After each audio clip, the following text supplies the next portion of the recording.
السلام علیکم ورحمۃ اللہ وبرکاتہ۔ محترم ناظرین و سامعین، امید کرتا ہوں کہ آپ سب خیر و عافیت سے ہوں گے۔ ناظرین، آج ایک بہت ہی المناک غمناک خبر لے کر حاضر ہوا ہوں۔ غازی آباد کورٹ نے مفتی ولی اللہ کو پھانسی کی سزا سنا دی ہے۔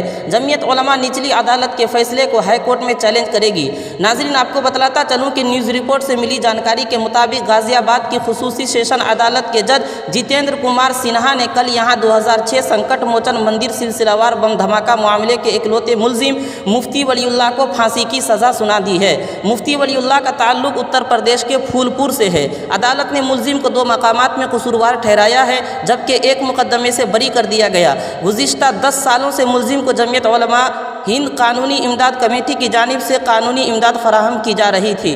سال 2006 میں ملزم کی گرفتاری کے بعد اسے وارانسی عدالت میں ملزم کو پیش کیا گیا تھا، لیکن وکلاء کے مسلسل بائیکاٹ کے بعد ملزم ولی اللہ کا مقدمہ غازی آباد منتقل کر دیا گیا۔ غازی آباد مقدمہ منتقل ہونے کے بعد ملزم کے اہل خانہ کی درخواست پر جمعیت علماء قانونی امداد کمیٹی نے ملزم کے دفاع میں ایڈوکیٹ عارف علی اور ایڈوکیٹ مہیش چندر کو مقرر کیا تھا، جنہوں نے اس کا دفاع کیا۔